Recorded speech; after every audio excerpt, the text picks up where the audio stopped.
আসসালামু আলাইকুম ওয়া রাহমাতুল্লাহি ওয়া বারাকাতুহু।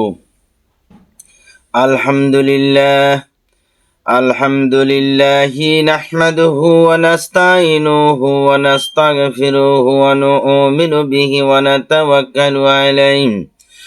ونتوكل عليه ونعوذ بالله من شرور أنفسنا ومن سيئات أعمالنا. من يهده الله فلا مضل له ومن يضلله فلا هادي له. ونشهد أن سيدنا وحبيبنا ومولانا محمدا عبده ورسوله الذي أرسله بالحق بشيرا ونذيرا وداعيا إلى الله بإذنه وسراجا منيرا. فقد قال الله تعالى في كلامه المجيد وفرقانه الحميد.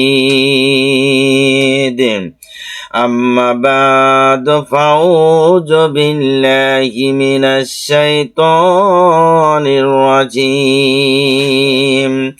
بسم الله الرحمن الرحيم. إذ قالت امرأة عمران رب إني نذرت لك ما في بطني محررا فتقبل مني إنك أنت السميع العليم. إن الله وملائكته يصلون على النبي يا أيها الذين آمنوا صلوا عليه وسلموا تسليما. صلى الله على محمد صلى الله عليه وسلم. হযরত ঈসা আলাইহিস সালাম সম্পর্কে আল্লাহ রাব্বুল আলামিন কোরআনে কারিমে তার শেষ নবী হযরত মুহাম্মদ সাল্লাল্লাহু আলাইহি ওয়াসাল্লামকে জানিয়ে দিয়েছেন। আমার বন্ধুগণ, সূরা আলে ইমরান আয়াত নাম্বার 35 পৃষ্ঠা নাম্বার 61 পারা 3 আল্লাহ রাব্বুল আলামিন কোরআনে কারিমে বলেন, ইয়াকালাতিম রাতু ইমরান রব্বি ইন্নী নাজরাতু লাকা মা ফি বাতনি মুহরারান ফাতাকাব্বাল মিন্নি ইন্নাকা আনতাস সামিউল আলিম। আল্লাহ রাব্বুল আলামিন কোরআনে কারিমে বলেন, যখন ইমরান আলাইহিস সালামের স্ত্রী বিবি হান্না আল্লাহ পাককে ডাক দেয়া বললেন, এ আল্লাহ, আমার গর্ভে যদি একটা পুত্র সন্তান দাও গো আল্লাহ, তা বাইতুল মুকাদ্দাস মসজিদের নামে আমি আজাদ করে দেব। আমার পক্ষ থেকে আল্লাহ পাক বলেন, আমার পক্ষ থেকে আমি দোয়া কবুল করে নিলাম। যখন দোয়া করলো ইমরানের স্ত্রী, আমি আল্লাহ তা কবুল করে নিয়েছি।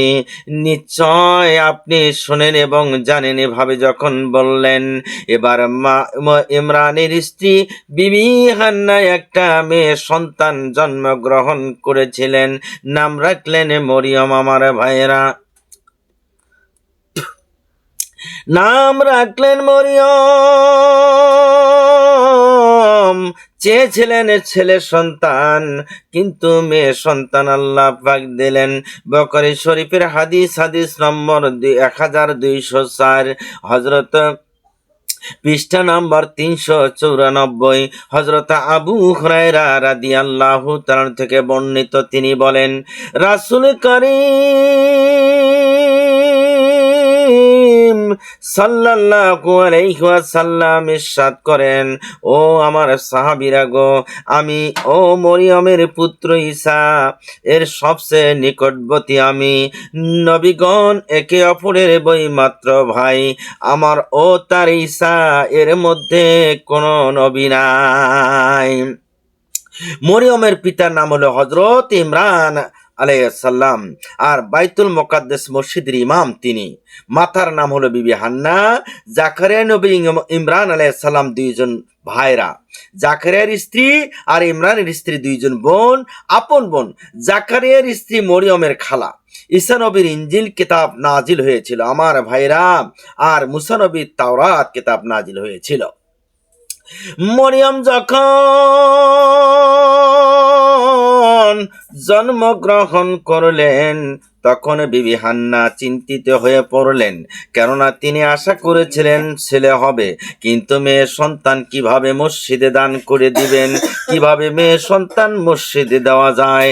তিনি চিন্তায় পড়ে গেলেন। তিনি আকাশের দিকে তাকিয়ে বলতে লাগলেন, মহান রব্বুল আলামিন, আমি একটা মেয়ে সন্তান জন্মগ্রহণ করলাম, আমি একটা মেয়ে সন্তান প্রসব করলাম, আমার মাধ্যমে একটা মেয়ে সন্তান আসলো। আল্লাহ, তুমি তো একটা মেয়ে সন্তান দিলে গো আল্লাহ, আর তার নাম রাখলাম মরিয়ম। তাকে তোমার আশ্রয় শপথ করতে যাই, এমন সময় এহলাম হয়ে গেল। আমার আল্লাহ পাক ডাক দিয়া বলেন, হে বিবি হান্না, আমি তাকে কবুল করে নিয়েছি রে হান্না, আমি তাকে কবুল করে নিয়েছি। বিবি হান্না মানত পুরা করার জন্য বাইতুল মুকাদ্দাস মসজিদে ওই সন্তানটিকে কোলে করে উপস্থিত হয়ে গেলেন। বাইতুল মুকাদ্দাস মসজিদে নিয়ে গেলেন। নিয়ে যা ওখানে দরজার পাশে যখন দাঁড়িয়ে গেলেন, মরিয়মের বয়স যখন 14 বৎসর হয়েছিল আমার ভাইরা ও আমার বন্ধুগণ, শুনে রাখো, যখন নিয়ে গেলেন বাইতুল মুকাদ্দাস মসজিদের গেটে, যখন নিয়ে গেলেন সমস্ত লোকজন দেখার জন্য তখন বের হয়ে আসলেন। কেন নিয়ে আসা হয়েছে? বললেন,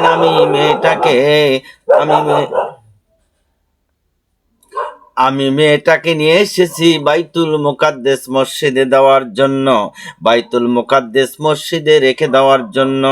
আমার আল্লাহ পাকের কথা, আল্লাহকে রাজি খুশি করানোর জন্য, আমার মানত পুরা করানোর জন্য। এবার লটারি দেওয়া হলো। সেই লটারিতে হযরত জাকারিয়া আলাইহিস সালাম পেয়ে গেলেন। কিভাবে লটারি দিলেন? যার যার কলম জর্দান নদীতে ফেলে দিতে হবে, যার কলম স্রোতের বিপরীত দিকে যাবে, যার কলম পানির উপরে ভেসে থাকবে, সেই এই মেয়েটির লালন পালনের ভার গ্রহণ করবে। এবার কি করলেন? সকলের কলম জর্দান নদীতে ফেলে দেওয়া হলো। সকলের কলম ডুবে যায়, কিন্তু জাকারিয়া আলাইহিস সালামের কলম পানির উপরে ভেসে থাকলো। আহারে, পানির উপরে যখন ভেসে থাকলো, তখন জাকারিয়া আলাইহিস সালাম মা মরিয়মের দায়িত্বভার গ্রহণ করলেন, পেয়ে গেলেন। আমার ভাইরা, মরিয়মের বয়স যখন 14 বছর, তখন তার প্রথম হেয়াজের গোসলে সেরে পিছনে দেখলেন সুন্দর একজন যুবক দাঁড়ানো। তিনি ছিলেন জিবরাইল আলাইহিস সালাম, ঈসা নবীর সাহায্যকারী, ধোপা একজন হাওয়ারি আনসারী। প্রথমে তাদেরকে, আমার ভাইয়েরা ও আমার বন্ধুগণ, আনসারী প্রথমে তাদেরকে ইসলামের দাওয়াত দিয়েছিলেন। আকাশ থেকে নেমে আসা 5টা রুটি ছিল, কিছু তরকারি ছিল, একটা ভাজা মাছ ছিল, একটা কাটাবিহীন একটা মাছ ছিল, একটা আনার ছিল, 5টি আনার ছিল, খেজুর ছিল, আর জাইতুন ফল ছিল। বনি ইসরায়েলের সকলে তা দেখতে পাইল। তাহারা তখন সেখান হইতে কিছুই খাইল না, বরং বলতে লাগলো, হে ঈসা, যদি তুমি এই ভাজা মাছটাকে জীবিত করে দিতে পারো রে, এই ভাজা মাছটা যদি জীবিত করে দিতে পারো, দেখাইতে পারো, তাহলে আমরা তোমার উপর ঈমান আনবো, আল্লাহর উপর ঈমান আনবো। এই ঈসা আলাইহিস সালাম উহার উপর ফু দিয়ে দিলেন যখন, সঙ্গে সঙ্গে ওই ভাজা মাছটা জীবিত হয়ে গেল। হওয়ার পর খুব রাঙ্গারাঙ্গি ভাবে লাফালাফি শুরু হয়ে গেল। লাফালাফি করার সময় তাদের মধ্যে যখন লাফাইতে লাগছিল, সেই মাছের আঘাতে তাদের 70 জন লোক মারা গিয়েছিল আমার ভাইয়েরা। তারপর তিনি পুনরায় দোয়া করলেন, ফু দিলেন, পুনরায় মাছটা আবার ভাজা মাছে পরিণত হয়ে গেল। তারপর তিনি সেই দস্তরখানা থেকে খাওয়া শুরু করে দিলেন। কিছু গরিব রুগ্ন লোকেরাও সেখান থেকে খাইলেন। আর যাহারা অহংকারী করলো, তারা খাইতে বসলো না। সেই সব গরিব লোকেরা যারা খেয়েছিল তারা ধনী হয়ে গেল, যাহারা রুগ্ন ছিল তাহারা সুস্থ হয়ে গেল, যারা অন্ধ ছিল তারা ভালো হয়ে গেল, যারা কুণ্ঠ রোগী ছিল তারাও ভালো হয়ে গেল। রাত্র পর্যন্ত সবাই খাইল, কিছুই কমতি হলো না। ঈসা নবীর যুগে একজন নেককার মহিলা ছিল, রুটি গরম করার জন্য আগুনে সেক দিচ্ছিল। ঈসা নবীর জামানায় একজন নেককার মহিলা ছিল, ঈসা নবী ওই দিক দিয়ে যাচ্ছেন। তে দেখা গেল ওই নেককার মহিলা রুটি ভাজতেছিল। এমন সময় দেখলো যে তার বাচ্চা চুলার ভিতরে চলে গেছে। এইদিকে আজান যখন হয়ে গেল, ওই মহিলা নামাজের জন্য চলে গেছে, এইদিকে বাচ্চা চুলার ভিতরে গেছে, কিন্তু ওই আগুন দাউ দাউ করে জ্বলে, কিন্তু বাচ্চাটা জ্বলে না। এবার নামাজ সেরে এসে ওই বাচ্চাটা চুলার ভিতর থেকে বের করলো। ঈসা নবী দৃশ্য দেখে আশ্চর্য হয়ে গেল যে তুমি কি একদম আল্লাহর ইবাদত করো, যে কিভাবে এটা সম্ভব হয়ে গেল, কিভাবে সম্ভব হয়ে গেল। আমার বন্ধুগণ, ও আমার ভাইরা, বাইতুল মুকাদ্দাস থেকে জেরুজালেম যাওয়ার সময় তার সামনে একটা মাথার খুলি পড়ে গিয়েছিল। তা বাদশাহ জমজাহার বাদশার খুলি, মাথার খুলি। জমজাহার বর্ণনা, মৃত্যু, কবর, আজরাইল, দোজক ইত্যাদি অনেকগুলো বিরাট লম্বা কাহিনী সংক্ষেপে করি। আমার বন্ধুগণ, জমজাহা বাদশাহ ইলিয়াস পয়গম্বরের আমলের লোক ছিল, কাউম ছিল। ইলিয়াস নবীকে সে কোনোদিন দাম দিত না। তার কত কষ্ট হয়েছিল সেই জমজাহা বাদশার। ঈসা নবীর সামনে যখন পড়ে গেল, ঈসা আলাইহিস সালাম আল্লাহ পাককে ডাক দেয়া বলতে লাগলেন, মাবুদ, একটা বিরাট আকারের একটা মাথার খুলি আমার সামনে পড়ে গেল। আমার আল্লাহ পাক ডাক দেয়া বলেন, হে ঈসা, তুমি মাথার খুলিকে হুকুম করো আল্লাহর হুকুমে কথা বলার জন্য। যখন বললেন, হে মাথার খুলি, তুমি আল্লাহর হুকুমে কথা বলো, সঙ্গে সঙ্গে তার জবানটা ছুটে গেল। সে বলতে লাগলো, আমি ইলিয়াস পয়গম্বরের কাউম ছিলাম, আমি জমজাহা বাদশাহ, আমার পাশে 7,000 চুরকি নাসনি ছিল, 8,000 আমার প্রহরী ছিল। আমার রাজদরবারে অভাব কোনো দিন কিছু ছিল না, কিন্তু আমি একটা অসৎ কাজ করতাম, সেইটা হলো মূর্তি পূজা। এই মূর্তি পূজার কারণে আমাকে জাহান্নাম খেটে আমি এখন আসলাম। ভালো ভালো কাজগুলো করার কারণে আল্লাহ পাক আপনার সামনে দিয়ে দিছে। ভালো কাজ হলো, আমি শুধু একটাই অপরাধ করেছিলাম, মূর্তি পূজা, কিন্তু আমার ভালো কাজ হলো গরিব মিসকিনকে দান করেছি, যার অন্ন ছিল না অন্ন দিয়েছি, যার ঘর ছিল না ঘর করে দিয়েছি, যার বাড়ি ছিল না বাড়ি করে দিয়েছি, যার বস্ত্র ছিল না বস্ত্র দিয়েছি, আহার ছিল না আহার দিয়েছি। আমি কোনো খারাপ কাজ করি নাই। এই ভালো কাজগুলো করার কারণে আল্লাহ পাক আজকে আপনার সামনে ফেলে দিয়েছে। জমজাহা বাদশাহ ইলিয়াস পয়গম্বরের রোগ ছিল। জমজাহা ঈসা নবীর কাউম হিসাবে 80 বছর বেঁচে ছিল আমার আবার জীবিত হওয়ার পর। আমার বন্ধুগণ, ও আমার ভাইয়েরা, ও আমার বন্ধুগণ, হাদিস বকরি শরীফ হাদিস নম্বর 2208 পৃষ্ঠা নম্বর 118, হযরত আবু হুরায়রা থেকে বর্ণিত, এক মুসলমান আর এক মুসলমানের উপর তরবারি ধারণ করবে, বাঘে ছাগলে এক ঘাটে পানি খাবে, ঈমান রাখা দায় হয়ে যাবে। ইয়েমেনে ইডন নামে একটা কূপ আছে, সেখান থেকে আগুন বের হবে। মালিক ইবনে দিনারের 7 বছরের কন্যা সন্তান যখন মারা গিয়েছিল, আমার ভাইয়েরা, বিরাট লম্বা কাহিনী সংক্ষেপ করি আমার বন্ধুগণ। একদিন ঈসা নবী গোরস্থানে গিয়ে দেখেন একটা কবর হইতে নূর চমকাইতেছে, আমার ভাইয়েরা। তিনি আল্লাহ পাকের নিকটে প্রার্থনা করলেন, উহা রহস্য জানতে চাইলেন। হঠাৎ কবর ফেটে এক লোক বের হলো, তার শরীরে একটা নূরের চাদর ছিল। তিনি জিজ্ঞাসা করলেন, কোন আমলের দ্বারা তুমি এই সম্মান পেয়েছ? সে বলল, দুনিয়াতে আমি একটা নেককার ছেলে হাফেজ রেখে এসেছি, সে আমার জন্য দোয়া করে গো। আল্লাহ পাক সেই দোয়া কবুল করেছেন, তাই আমি দুনিয়াতে যেই পাপ করেছি তা আল্লাহ পাক ক্ষমা করে দিয়েছেন। তার জন্য আল্লাহ পাক একটা নূরের চাদর আমাকে দিয়েছেন। সুবহানাল্লাহ। ঈসা আলাইহিস সালাম বললেন, সত্য বলেছ, সত্য বলেছ।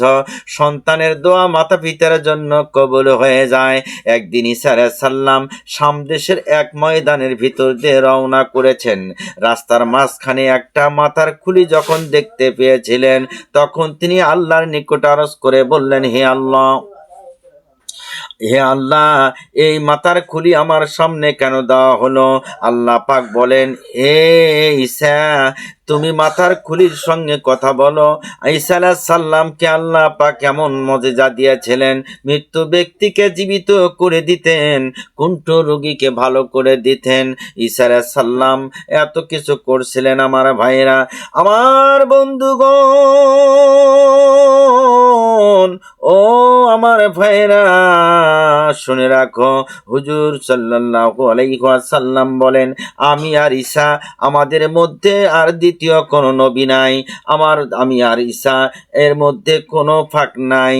কারণ ঈসা নবী যদি দুনিয়াতে আরো কিছুদিন থাকতো, তার সম্পর্কে আরো কিছু জানা যেত।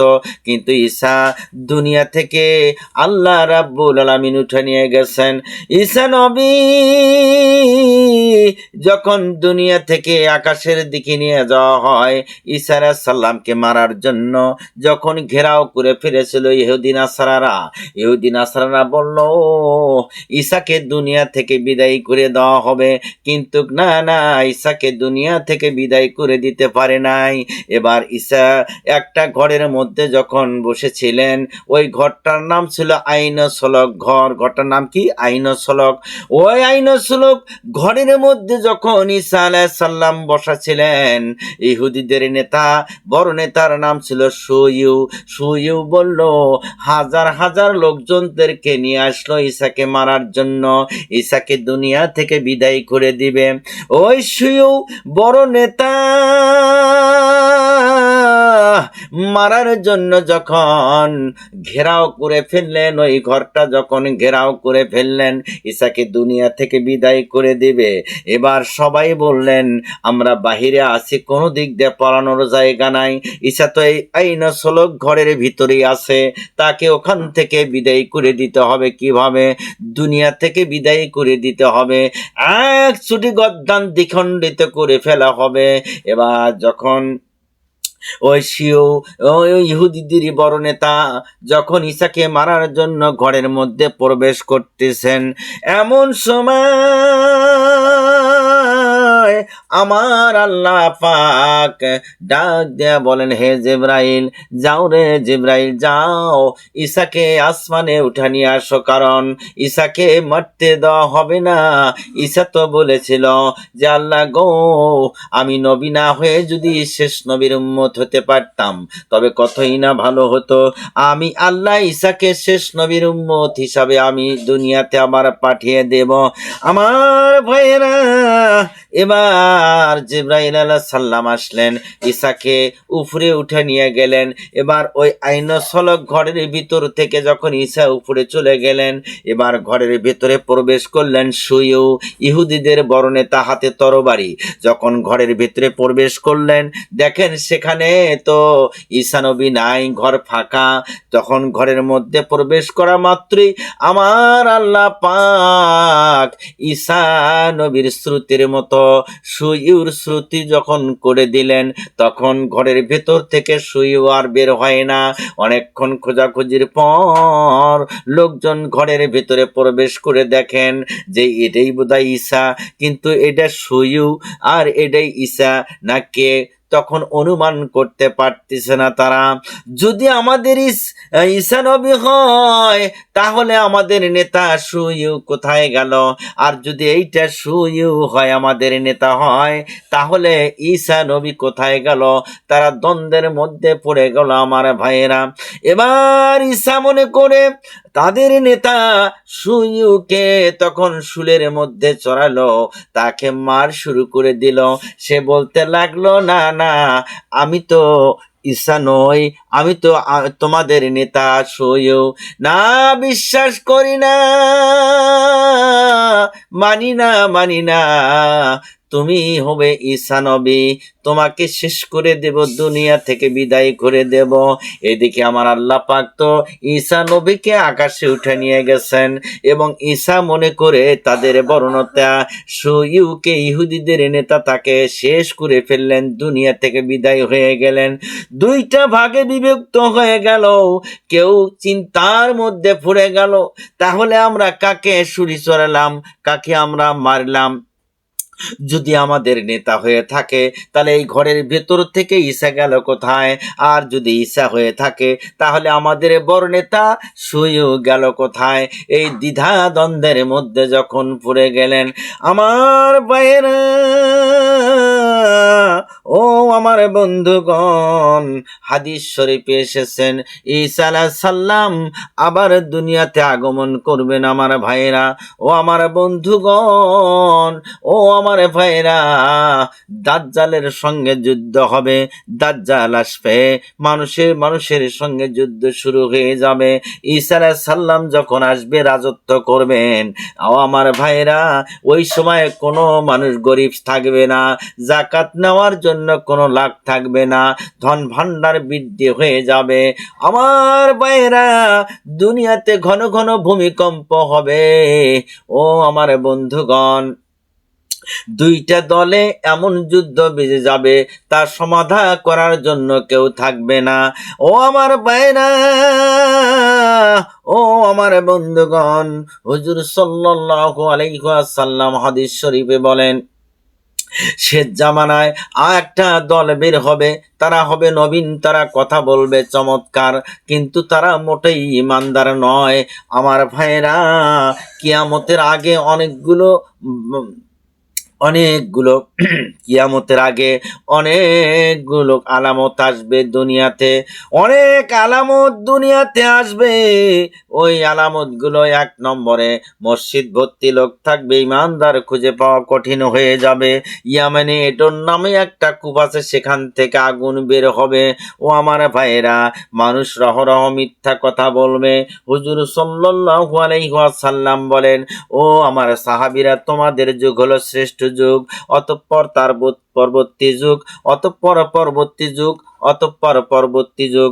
সেই যুগটা হলো মিথ্যার যুগ। সেই যুগের মানুষেরা রহরহ মিথ্যা কথা বলবে, ঈমান রাখা দায় হয়ে যাবে। সকালে যে কাফের মুমিন থাকবে, বিকালে কাফের হয়ে যাবে, বিকালে যে মুমিন থাকবে, সকালে যে কাফের হয়ে যাবে।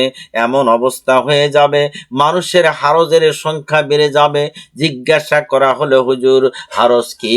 হারজ হলো হত্যা, হারজ হলো হত্যা, হারজ হলো হত্যা।